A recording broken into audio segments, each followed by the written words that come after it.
Buenos días, mi nombre es María Angélica Marquina y soy estudiante del cuarto año de Medicina en la Universidad del Zulia. Además, miembro de la Sociedad Estudiantil para el Fomento de la Investigación Endocrino-Metabólica, CEFIEN. Y el día de hoy les voy a hablar un poco sobre la apendicitis. La apendicitis aguda es una de las causas más comunes de dolor abdominal que podemos observar en nuestras salas de emergencia.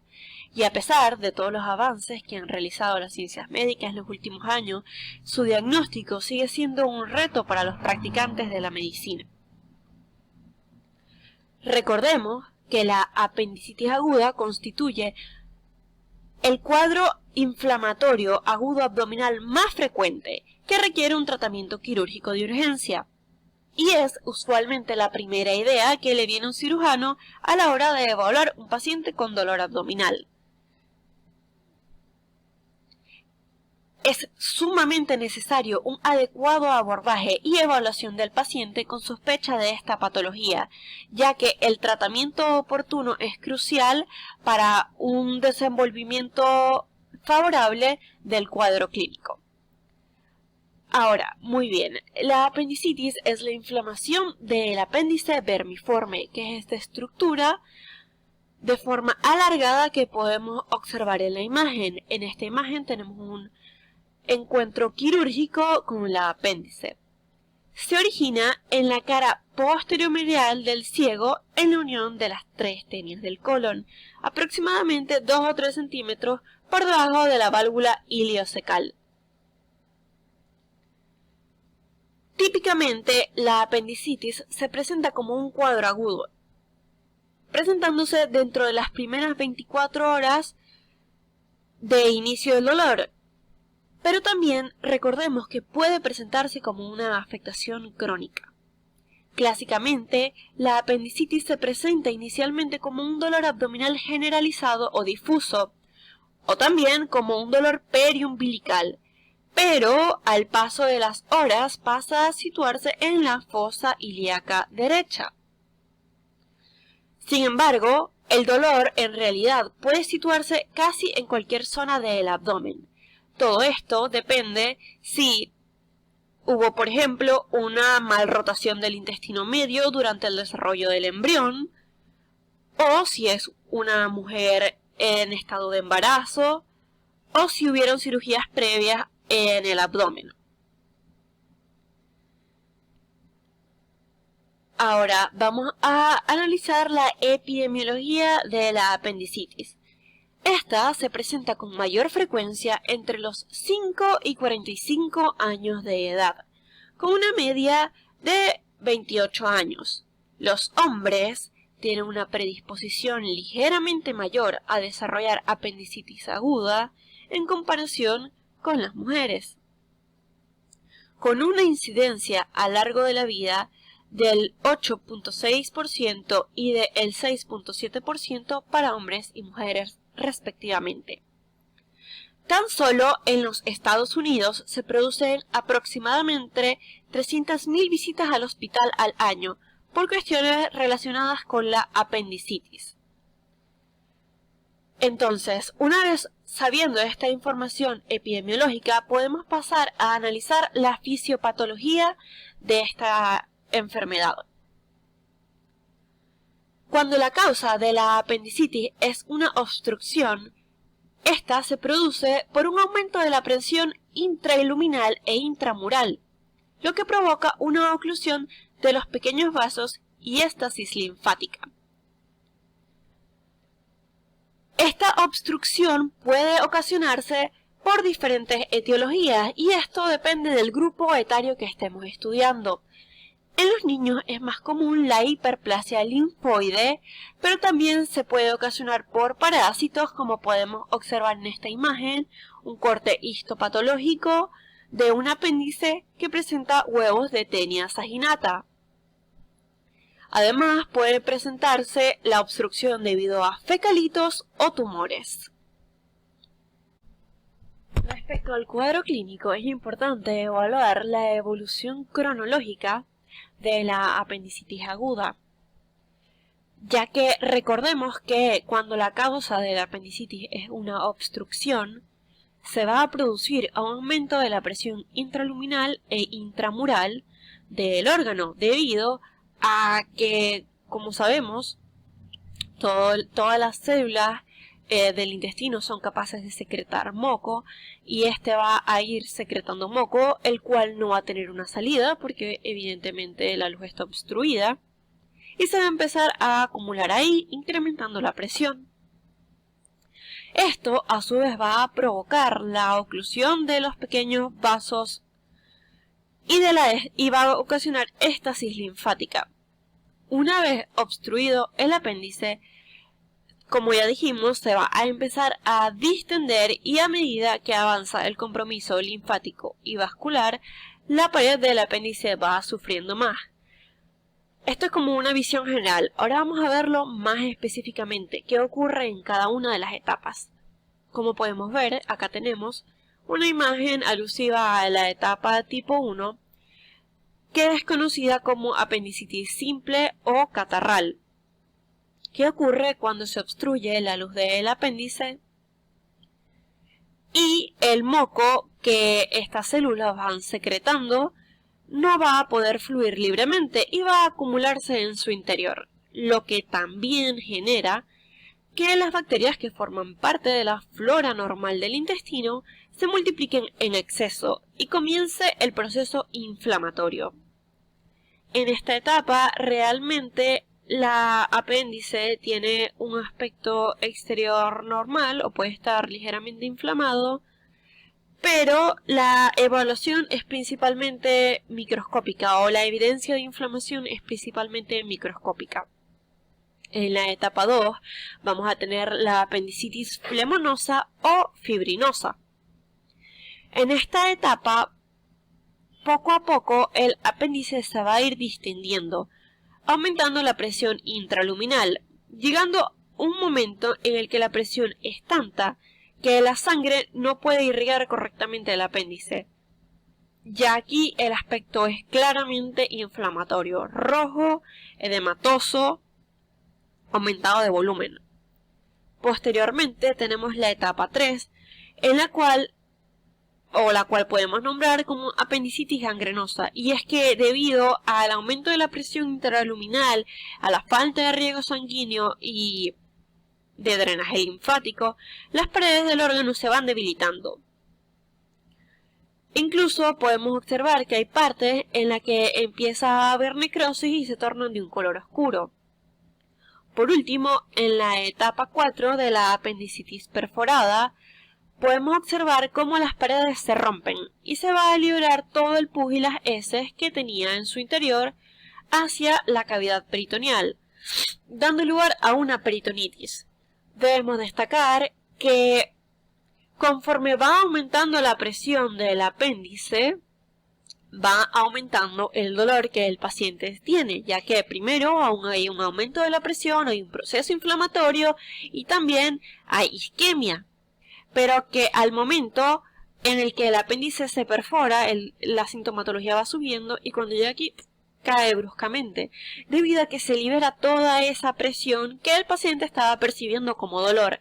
Esto es muy importante debido a que si tenemos un paciente que presenta una súbita mejoría y estamos en manos de un inexperto o un médico practicante de los primeros años, o un estudiante de los primeros años de medicina, este puede sugerir que el paciente ya está de alta y puede irse a su casa, pero la realidad es que el cuadro va a empeorar. Simplemente el paciente está sintiendo un alivio temporal debido a la liberación de la presión. Es sumamente importante destacar que el tiempo necesario para transformar una apendicitis aguda en una peritonitis se sitúa entre 36 y 48 horas después de la aparición de los síntomas. Ya que vimos cómo se presenta la apendicitis desde adentro, vamos a estudiar un poco más a profundidad cómo lo siente el paciente. Típicamente, como ya explicamos al inicio de este simposio, el dolor empieza como un dolor abdominal difuso, o quizás puede localizarse en el epigastrio bajo o en el área umbilical. pero siempre es moderadamente intenso y constante. En condiciones también el paciente puede presentar cólicos intermitentes superpuestos. Después de un periodo variable, que en cada caso varía desde 1 a 12 horas, pero que por lo general está entre las 4 y 6 horas, el dolor va a emigrar a el cuadrante inferior derecho del abdomen. Aunque el dolor también puede simplemente empezar en dicho cuadrante y permanecer ahí en algunos casos. Ahora bien, la variación de dónde se presenta el dolor va a estar en íntima relación con la ubicación anatómica del apéndice. Como por ejemplo, si tenemos un apéndice largo e inflamado con la punta en el cuadrante inferior izquierdo, que es lo típico, que no es lo típico, un apéndice largo puede generar dolor en esta zona. Pero, por otro lado, si tenemos una variante anatómica que corresponde al conocido apéndice retrocecal que va a originar dolor en el flanco o en la espalda, puede confundirse fácilmente con un cuadro renal o biliar, dependiendo del lado en el que se presenta el dolor. También, si tenemos un apéndice que está en una posición retroilial, este puede causar dolor testicular suprapúbico, ya que se va a irritar la arteria espermática y el uréter. Debemos recordar también que uno de los signos clave o de los síntomas clave de la apendicitis es la anorexia, que se presenta en alrededor del 95% de los pacientes con apendicitis aguda y constituye usualmente el primer síntoma en aparecer. Luego va a estar seguido del dolor abdominal y le pudieran seguir las náuseas que progresan a vómitos, que pueden estar presentes hasta en el 70% de los casos. Además, podemos ver pacientes que presentan diarrea, especialmente en los niños, y malestar generalizado. También recordamos que dependiendo de la posición del apéndice, el paciente puede presentar frecuencia o urgencia urinaria. En esta imagen que tenemos acá, lo que destaca es el señalamiento del punto de McBurney. El punto de McBurney es un punto que podemos obtener o que corresponde a la unión del tercio externo con los 2 tercios internos de la línea trazada desde la espina ilíaca anterosuperior hasta el ombligo. Y es uno de los... Ahora que conocemos el cuadro clínico que presenta el paciente, vamos a pasar a estudiar un poco cómo podemos hacer un diagnóstico clínico del mismo. Y para eso le traemos este video que explica de una manera muy gráfica y sencilla cuáles son los signos semiológicos indicativos de apendicitis aguda.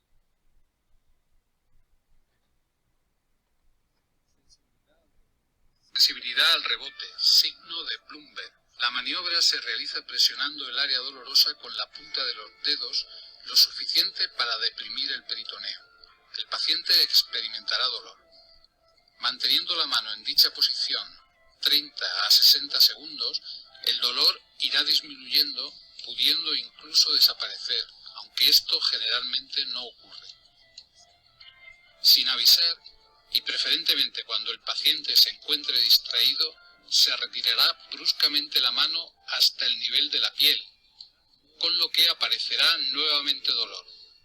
Una mueca es más significativa que la queja verbal del paciente. Signo de Rosvin. Relacionado con la sensibilidad al rebote. En fosa ilíaca izquierda se realiza una compresión y descompresión brusca. Se considera un signo positivo cuando hay sensibilidad en fosa ilíaca derecha durante la palpación o se refiere la sensibilidad a la fosa ilíaca derecha tras la descompresión en fosa ilíaca izquierda. Signo del psoas. Con el paciente en decúbito supino se le dice que levante el muslo contra la resistencia que ofrece la mano del explorador hasta colocarlo por encima de la rodilla. Signo del obturador. Es similar al anterior en cuanto a su significado. Con el paciente en decúbito supino, el examinador flexiona de forma pasiva la cadera y rodilla derecha.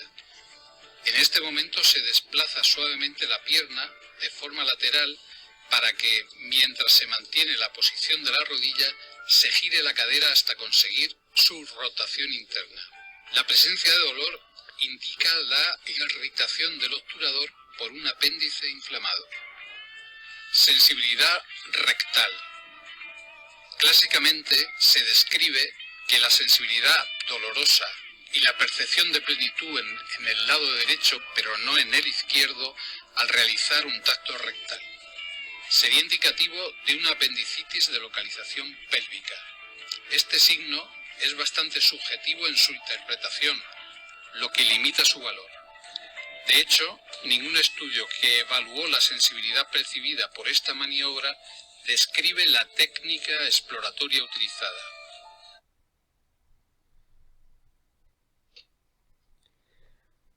Y bueno, una vez que ya tenemos cuáles serían los signos semiológicos, ya observamos cómo se realizan las maniobras, vamos a proceder a evaluar o exponer cuáles serían los exámenes complementarios que le solicitaríamos a un paciente con apendicitis aguda. Cuando tengamos la sospecha de una apendicitis aguda, debemos solicitar un laboratorio clínico básico, como hematología completa, examen general de orina, el cual puede ser normal o reflejar leucocitouria debido a una irritación del uréter en los apéndices que se encuentran cerca del mismo. En toda mujer en edad fértil debemos solicitar una prueba de embarazo y también pueden ser necesarios otros estudios como la radiografía de abdomen, ecografía y otros estudios por imagenología que vamos a estudiar a continuación. Entonces, cuando solicitamos una rayos X de abdomen con el fin de descartar apendicitis aguda, debemos tomar en cuenta de que las rayos X no son los síntomas, no es el gol estándar de diagnóstico por imagenología del apéndice, y que vamos a presentar o vamos a observar signos radiológicos directos e indirectos de apendicitis aguda. Los signos directos son signos como por ejemplo el neumoapéndice, que están referidos directamente al apéndice. En este caso, en el neumoapéndice, como las bacterias van a producir una mayor cantidad de gas al estar ahí sin poder fluir, se puede observar esta imagen de neumoapéndice, que no es más que la cavidad llena de aire. También podemos observar el apendicolito, que es esta imagen radioopaca de forma circular que podemos observar en la fosa ilíaca izquierda. También podemos observar ciertos signos indirectos como la escoliosis antálgica, que no es más que una desviación de la columna vertebral debido a la posición que adopta el paciente para tratar de aliviar el dolor, ilio regional, engrosamiento de la línea preperitoneal, borramiento de la línea del psoas del lado derecho, o neumoperitoneo cuando hay apéndices perforadas. Debemos destacar que a pesar de que la radiografía simple de abdomen hace parte del abordaje diagnóstico inicial de algunas patologías que generan dolor abdominal agudo, esta realmente no se recomienda para el estudio de un paciente con sospecha de apendicitis aguda, ya que en el 68% de los casos estos hallazgos son inespecíficos y se ha reportado una baja sensibilidad diagnóstica. Ahora vamos a pasar a estudiar la ecografía, que es otro estudio por imágenes que en el caso de la apendicitis es mucho más útil.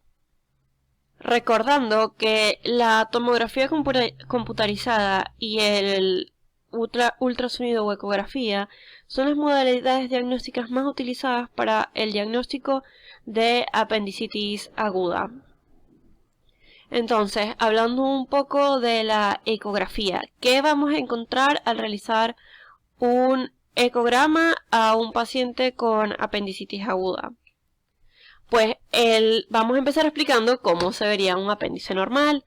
El apéndice normal se va a visualizar como una estructura tubular, elongada, ciega, con una apariencia laminada debido a sus capas histológicas y que generalmente mide menos de 6 milímetros en su diámetro transverso. Cabe destacar que el apéndice normal es compresible, es móvil y no presenta una alteración de la ecogenicidad de la grasa circundante. Ahora bien, los hallazgos patológicos que podemos encontrar en un apéndice inflamado es un diámetro transverso mayor de 6 milímetros, que es un parámetro que tiene una sensibilidad del 98%, un apéndice no compresible con el transductor. Además, podemos observar cambios inflamatorios de la grasa circundante, como podemos observar acá, un aumento de la ecogenicidad de la grasa periapendicular y está asociada a una ausencia de deformación al momento de comprimir con el transductor. Además, también al utilizar un estudio tipo Doppler a color, podemos visualizar un aumento de la vascularización debido al proceso inflamatorio que está ocurriendo y un apendiculito que se encuentra en la lámina siguiente, que podemos observar en esta lámina, que realmente solamente puede observarse en el 30% de los casos de apendicitis. Sin embargo, al observar su presencia, aumenta el riesgo de perforación. También podemos observar un aumento en el líquido periapendicular como un signo ecográfico de apendicitis aguda. Por otro lado, si hablamos de tomografía axial computarizada, vamos a tener como hallazgos primarios el aumento del diámetro transverso cuando este es mayor a 6 milímetros, y esto tiene una sensibilidad del 93% para el diagnóstico y una especificidad del 92%. Además, se puede observar un engrosamiento de la pared del apéndice mayor a 1 milímetro, un realce normal y heterogéneo de la pared, y un edema submucoso o estratificación que configura el signo de la diana, que es lo que podemos observar en esta imagen. Y ya tomográficamente los apendicolitos pueden ser observados entre el 20 y 40% de los casos, que contrasta mucho con el 5% de los casos que podemos ver en una rayos X simple. Ahora, recordemos que dependiendo de la localización del apéndice, el dolor se va a presentar en diferentes zonas del abdomen. Y es por ello que, aunque tengamos un cuadro clínico que sospechemos que es apendicitis, debemos tomar en cuenta que hay que establecer un diagnóstico diferencial. ¿Qué diagnósticos diferenciales de apendicitis tenemos? Principalmente infecciones del tracto urinario, una salpingitis gonocócica. También tenemos una ileitis aguda o un hemoperitoneo secundario a un quiste ovárico roto o torcido o a un embarazo ectópico. Además, también pueden presentar una adenitis mesentérica, especialmente en los pacientes pediátricos. El tratamiento. El tratamiento, como sabemos, es fundamentalmente quirúrgico, pero acá queremos destacar un poco qué puede hacer un médico de atención primaria al observar una apendicitis aguda. Y lo primero que todo es la suspensión de la vía oral. Debemos suspenderle la vía oral por completo al paciente y vamos a pasar a llamar a una valoración por el servicio de cirugía general. En el caso de que la paciente sea una mujer embarazada o que esté en edad fértil y que tengamos idea de que puede ser una apendicitis, pero no estamos del todo claros, también podría ser un quiste roto o un embarazo ectópico, debemos solicitar la interconsulta con ginecología. Además, le debemos proporcionar hidratación al paciente debido a que le suspendimos la vía oral, y el inicio de la misma se realizará con solución fisiológica al 0,9%, o con Ringer lactato con bolos que corrijan el grado de deshidratación y cuadro clínico que presente el paciente. Y luego se mantendrá con un volumen hora de mantenimiento. Ahora bien, la prescripción de antibióticos y analgésicos solo se ordenará por un especialista en cirugía general. Y solo cuando el diagnóstico es claro y el paciente va a ser llevado a intervención quirúrgica. Porque prescribir analgésicos o antibióticos antes de establecer un diagnóstico puede entorpecer el mismo. Y por último, el tratamiento gold estándar es la cirugía. Tenemos dos tipos de procedimientos quirúrgicos que se le pueden realizar a un paciente con apendicitis. Una cirugía por laparoscopia, que tiene ciertas ventajas como menos dolor postoperatorio, menor incidencia de infecciones en la herida quirúrgica y una disminución de la estancia hospitalaria, pero tiene un contra, que es que requiere un mayor tiempo quirúrgico, y la laparotomía abierta, que se suele realizar solo en los casos más complejos, donde hay una infección avanzada o esté abscedado, ya que permite una mejor visualización de la cavidad. Por último, queremos concluir con que la apendicitis aguda es un cuadro clínico quirúrgico y es paciente en los pacientes jóvenes. Su diagnóstico puede hacerse a través de la clínica, pero los estudios complementarios nos brindan un gran valor agregado. Y que a pesar de ser un cuadro clínico común, el diagnóstico puede ser más complejo de lo que parece, y es lo que queremos rescatar en esta ponencia. Que aunque parecen sencillos, realmente hay que estudiar bien a los pacientes que presentan dolor abdominal agudo. Muchas gracias.